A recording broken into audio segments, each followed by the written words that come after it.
Hollow Knight Silksong is the most problematic video game I played in the last like 20 years. And for reference, I had a homie who got a copy of the guide game from his dad for his birthday one time. They're now estranged, by the way. For y'all who haven't actually played the game, you'll probably hear me say that and assume that I'm about to spend the next like 20-ish minutes talking about how since like 90% of the NPCs and even the main character herself are technically black characters all wearing white masks, that this game is either an allegory for Eurocentric beauty standards or a commentary on black conservatives. Low-key, I kind of feel like I should use that as an excuse to write that script now, but whatever, neither here nor there.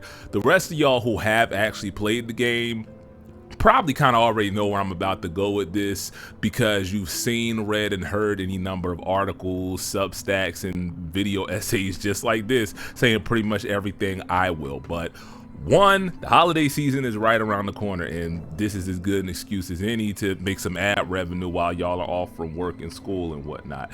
And two, every commentary that I've seen has really only kind of scratched the surface of the point that we're all trying to get at here. Honestly, this video has probably already been made at this point. Honestly, I don't know, because I haven't had any time or interest in watching video essays lately, because I've been spending way too much time trying to get through that coral tower without chucking my controller through the goddamn TV screen. Anyway, what we're going to get into today is the real reason behind why Silksong is so problematic and why it ultimately may wind up doing more harm than good, not to the industry, but to the consumer, and why honestly that might actually wind up being a good thing in the long run.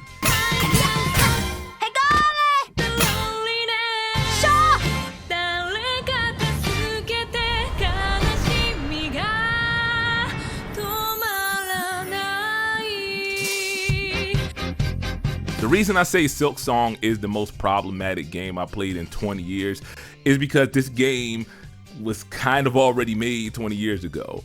And it wasn't an indie, and it wasn't even a Metroidvania. It wasn't even an action-adventure platform or whatever. It was a sports game. Specifically, it was NFL 2K5. And just like that, half of y'all have turned into that Drake and Lil Yachty meme. See, y'all knew where I was going with this, right? For those of y'all who don't remember a time before $5 horse armor, there was a time when sports games were what battle royales were like, I guess 10 years ago, or hero shooters. My sense of time is kind of off at this point. Everybody was trying to get a piece of the pie is what I'm trying to say, including EA's Madden, keyword being including. Yes, there was a time when Madden, even if the most popular, was just one of many NFL licensed football games competing for your Saturday couch co-op hours. Just off top, I could think of NFL Game Day, NFL Fever, even NFL Blitz, which was less a legit football game than it was just WWF No Mercy with, you know, shoulder pads and helmets. If you played it, you know what I'm talking about. But Madden was still the undisputed king of the hill. That is until NFL 2K5. Believe it or not, there was a time when the 2K emblem was more a sign of quality than late stage advanced capitalism, whatever we're calling it these days, especially when it came to its sports series.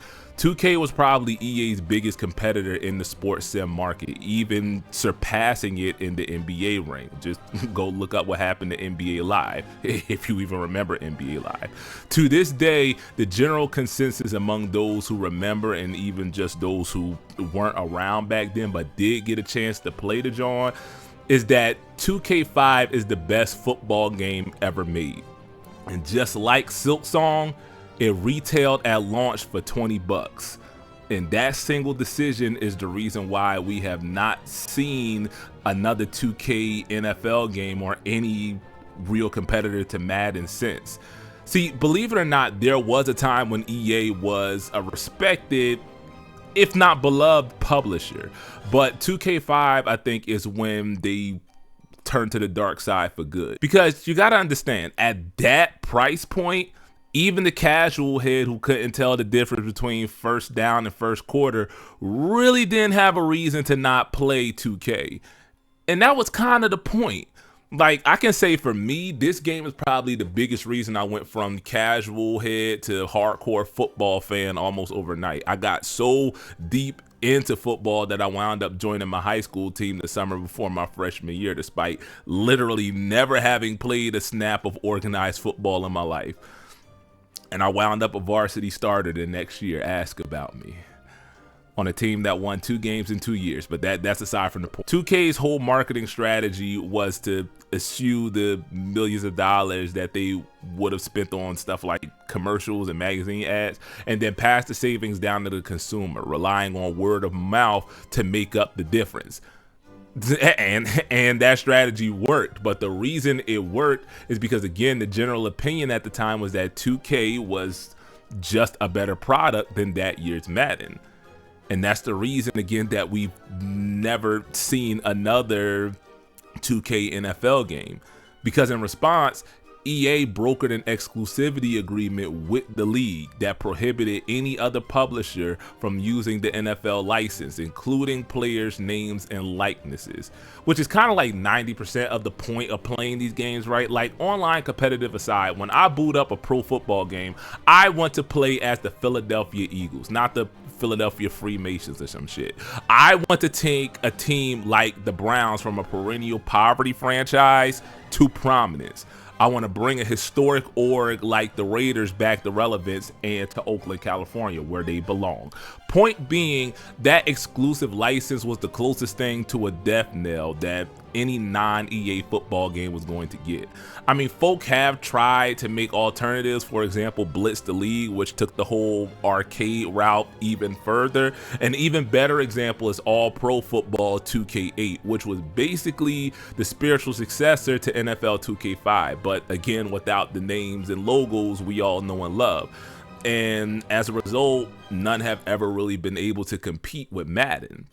For all you pro wrestling heads in the audience, y'all have kind of seen this movie before, right? Specifically with the WWE during the Super Cena era. The common refrain among wrestleheads was that the Fed had fallen into creative bankruptcy, largely because they didn't have any direct competition since the dying days of WCW. And you're not wrong about that. Matter of fact, the birth of AEW and the noticeable increase in quality of the WWE product almost immediately after seem to have been evidence of that theory. However, in more recent years, I think wrestling fans are starting to realize that lack of competition, even if a factor, was never the real main culprit in the product's decline. I'm not going to get into all of the reasons WWE in the decade-ish between the spinner belt and Roman's big dog gimmick was more cheeks than Meg Thee Stallion's IG page. But that said, the product today, even if not 2019 bad, is nowhere near the heights of Mania 40, or at least that's where it was trending before I stopped watching around the time that Brock came back this most recent time. What can I say? I'm a car carrying SJW and I got a freaky ass wife to show for it. Yeah, again, ask about me. Matter of fact, a lot of people, myself included, feel like the post-Vince era kind of peaked in Philadelphia, and more importantly, feel like Vince's departure had more to do with the turnaround than any external factors. Again, I'm not going to get into all of the nitty-gritty because I don't feel like it, but between the TKO and ESPN mergers, the Saudi deal, and the fact that no matter how much we complain about it online, niggas are still going to pony up whatever price the Fed places on front row Mania tickets, the Fed has more money than it knows what to do with, despite the quality of the product. And that's because despite what we may have learned in high school econ, competition does not breed innovation. Necessity does. And when you're as big as EA or TKO or insert megacorp here, you don't need to innovate when you can just smother the competition with the bottomless pool of resources you've hoarded by cutting corners and backroom deals. Which finally brings me back to Silksong. See, I was going to get there eventually. I had to find a way to pad this joint out, man. I am a YouTube after all. The common refrain among heads within the industry, and even a handful of folk who like to pretend they are, is that Silksong giving us so much game at such a low price point, while an unequivocal value to the consumer, might ultimately do more harm to the industry and thus the consumer than it does good, specifically when it comes to indie developers. The argument made for and by many indie devs is that they're stuck in the awkward middle between being too big to sell at Silksong's price point and make overhead at the same time, let alone any profit, while also being too small to mitigate those losses the way that, you know, big megacorpos can. And again, they're not wrong. That said, this argument misses the point in my opinion, because why have devs, and more importantly us consumers, just accepted that this is the way? Why have we just accepted ballooning production budgets that just get passed down to the consumer, whose disposable income is shrinking by the day, locking a lot of folk into like 1, 2, if they're lucky, 3 games a year, if not out of the hobby altogether? This is money. This is a video game. How much is a video game worth to you? Not $60, but I'll let you draw stuff on my face for one. This is 80. Oh God, I need to up the ante, don't I? Okay, I'll let you shoot me too. Why have we just accepted being nickel and dimed for content that 20 years ago was locked behind not a paywall, but a skill check or a completion percentage? And worse yet, sometimes that locked out content is actually on the launch day disc, and that's even if the publisher publishes a disc in the first place these days. It's because, just as with the WWE, no matter how much we complain about the product or the blood money deals being made to make it go global, people are still buying, people are still watching. Nobody, literally not a soul, asked Rockstar to integrate realistic horoscope physics into Red Dead Redemption 2, but we all bought the John, and as soon as we got out of Coulter, we rolled right back into the cold to see him shrink in real time. Or at least I did. Listen, I need to see where my money is going, dog. So long as we keep buying unfinished, unpolished, uninspired, glorified coin-op cabinets, these publishers can justify both the price point and the BS they pad it with, while locking the good stuff behind the season pass. And as long as we keep doing that, indie devs will be forced to follow those trends in order to break even. Along with being a masterpiece, a triumph, matter of fact, and also a bitch to beat, Silksong is a problem because it's singular. And it is singular because we, the consumer, kind of inadvertently created the condition for it to be so. You know what I mean? Understand something. I'm not blaming you for buying the newest Madden year after year, even though, yeah, low-key, I kind of am. But hashtag bring back 2K. What I'm saying is we've all been duped into this lie that competition incentivizes creativity, when that's only true in very specific circumstances. Specifically, when all competitors are playing on the same playing field. But they're not, and rarely if ever have they ever been. We love the story of the underdog, of the little indie dev, or the wrestling promotion, or the OF page that could, but those stories are few and far in between for one reason: capital. Anybody who has ever so much as started a lemonade stand will tell you, you gotta spend money in order to make money. But the problem is when you don't have it to spend, like the vast majority of startups don't have. This is how Bezos and Gates and insert whoever else became who they are. A great idea along with a very generous investment in their vision with little if any strings attached to it. But again, most of us don't have that luxury. So now you're dependent on a combination of creditors and investors to get you over the hump, which sounds gravy at first, but then you have the added pressure of paying back your creditors and delivering on the promises you made to your investors. So now you're tempted to cut corners just to compete, even if competing means compromising your vision. Silksong is a problem because now our expectations have been raised to near impossible levels. Our expectation is to get 100+ hours of high quality gameplay for a fourth of the price of Donkey Kong Bonanza. But again, in this current ecosystem, that's just not realistic. But don't get it twisted. Nintendo will be fine. Sony will be all right. Hell, Microsoft has been trying to turn Xbox into everything short of a robot sex doll for the last like 10 years. It's the little guy who suffers the most when a game like Silksong makes the kind of waves it does. But what if I told you it don't gotta be that way?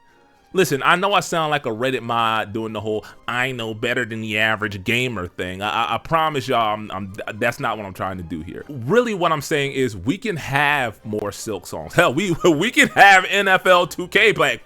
Please, for the love of God, like, just give me my game back. But what that means is we gotta stop buying Madden every freaking year when we all know that all we're gonna get is features from 10 years ago being sold to us like something fresh off the assembly line. We have to stop buying the new Call of Duty just because Drewski and Post Malone were in the commercial.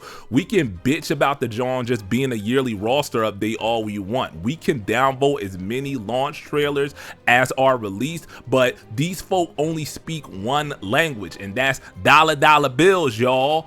So long as we keep giving them our money, it justifies not just the price point, but the cut corners, the creative stagnation, the price lock content, all the things that have become both the bane of modern gaming and the new norm. Let me make it clear for those of y'all who didn't pay attention to anything that I said in the past like 2 or 3 minutes because you were too busy raging away in the comments. I don't think it's Team Cherry's job to regulate the market. They played the game exactly the way it's supposed to be. They built the better mousetrap and sold it at a fraction of the price while still making a profit. And in doing so, they disrupted the status quo. That was the part of the game they weren't supposed to play. And that's the real problem that people have with them. Whether by choice or by happenstance, Silksong kind of put us all in this awkward position of asking, okay, so why exactly am I paying $80 for a game that comes with a $20 season pass and a day one patch when there's a better game sitting right there for like the cost of a Big Mac meal? Like what kind of logic is that? Because the big lie that capitalism sold us is that competition ultimately benefits the consumer. In theory, yeah, I can see it, but in practice, what it has created is an environment where publishers are more apt to close studios than come up with new ideas to make up the cost. Because the truth is, when you are as big as EA or Activision Blizzard or Bethesda or Valve or whoever, the best way to make money isn't to make the better mousetrap. It's to clip as much off the coin as possible without too many people noticing. Or when they do notice, it's not enough that they just stop buying your product altogether. And over time, you shave a little bit more and a little bit more off of that coin until eventually it's literally no longer worth its weight. But by the time we realize it, the water has already reached this boiling point with us still in it. Like literally entire empires have collapsed because of coin clipping. Like go watch an extra history video or something. You'll see what I'm talking about. I can't help in this instance but think of a company that I worked for way back when, that shall remain nameless, that wound up selling itself off to a private equity firm who immediately began implementing changes for the sake of cost effectiveness. In other words, cutting corners in basically every part of production, from manufacturing down to logistics. And yeah, quality suffered as a result. But it didn't matter because the people on the top floor had already made their money, and the company who bought us out never cared about the product, never cared about the producers or even the customers. All they cared about was squeezing as much profit out as possible without having to actually do any real work. You know what that means? It means layoffs, it means cut benefits, it means shorter lunch lunch breaks, all that stuff that, you know, a union could probably prevent, but I quit before any of that could happen anyway. Also, the owner of the company was a dick and allegedly a sex pest to boot, with a hush money fund bigger than his kids' tuition, which is why I never named the company. What makes Silksong problematic is that it puts not just the industry, but one of capitalism's great myths to bed, and that's that the market regulates itself. What history tells us is when left to their own devices, corporations will cut as many corners as they know they can get away with, and when possible, ice out the competition so they can continue to name the price for their inferior product because there's nobody left to make a better one, and they'll do this until the bubble ultimately bursts. The former was literally the point of the Glass-Steagall Act, which prohibited commercial banks from putting depositor funds into high-risk investments. By the way, that act was repealed in 1999, leading to a bunch of sketchy practices like subprime mortgage lending, which ultimately led to the housing collapse of '08 that we still haven't recovered from. So yeah, I'm sorry, internet libertarians, but it's time to read a book and grow up finally. My point being, expecting corpos to regulate themselves is kind of how we got here in the first place. It's why a game like Silksong comes like once in a generation, and considering the original Hollow Knight came out like 7 years ago, that it kind of tracks, right? It's why middle-class devs are forced between the rock and hard place of meeting consumer demands while following enough trends to stay above water. It's no coincidence to me that there seems to have been a blitz of sponsored media talking about all the reasons why Silksong will and probably has already hurt the industry. And that, if nothing else, should tell you what type of time the industry is on. The reality is, as much money as gaming makes, it's barely enough to meet investors' demands, if that, these days. But again, like the housing crisis almost 20 years ago at this point, God, we're getting old. These wounds are almost entirely self-inflicted. This is what happens when you spend 20 years building toward a model that relies on microtransactions and battle passes to sustain itself.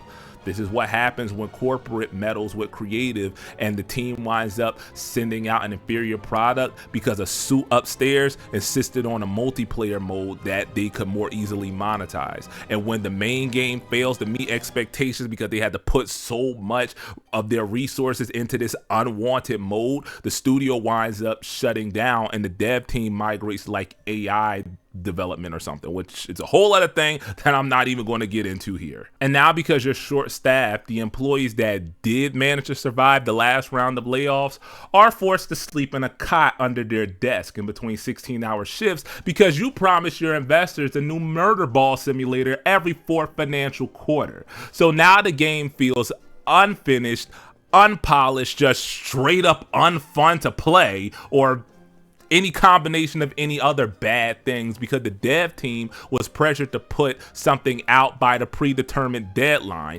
even if that something winds up being like, I don't know, WWE 2K, whatever was the one with the skeleton eyes or whatever. Silksong is a problem 20 plus years in the making, is what I'm saying. And the assistance by some so-called journalist that is somehow Team Cherry's fault is not only an insult to the consumer's intelligence, but just straight up bad journalism, man. Because it doesn't address the bigger issue, which is how advanced capitalism is ruining one of our favorite hobbies, and more important, costing people their livelihoods. Really, the story of Silksong is the story of capitalism in a nutshell, is it not? Somebody comes in, plays by the rules, disrupts the status quo, and now the folks who control the strings have a problem with it because it threatens, I don't know, it threatens their gold-plated jacuzzi tub and platinum-studded bidets. I really don't know what rich folk get up to besides coke orgies and whatever was going on Epstein Island. If anything, Silksong is what 2K5 was 20 years ago. Proof that you don't need realistic horse balls to make a quality game. And you sure shuckle don't need the nickel and dime your customer base to make your money back. All you need to do is let your devs do their job and then let the game speak for itself. But then maybe that's the problem. Maybe you become so reliant on cutting corners to recoup costs that it's now the primary part of your business model and not the actual creation of art. Maybe you can't afford to take a risk on Goat Simulator 2 because your sponsor didn't invest in creativity. They invested in the bottom line. Maybe we shouldn't be looking to AAA developers to follow the path that Team Cherry beat, because let's keep it a buck. That's like asking Walmart for a living wage. Their business model just would not work if they did that. Maybe the only way to make more Silksongs is to do it ourselves.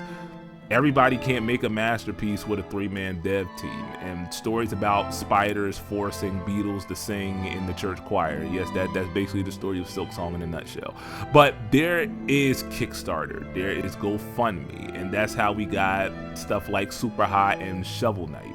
What I'm saying is, so long as we're all willing to put our money where our mouth is, we can create an alternative to the hellscape that is modern gaming. We can have more Silksong type stories. Although, not gonna lie, I'll be cool if we don't get no more Silksongs, because I swear to God, if I see another Gauntlet roam, I'm going to rip my own penis off.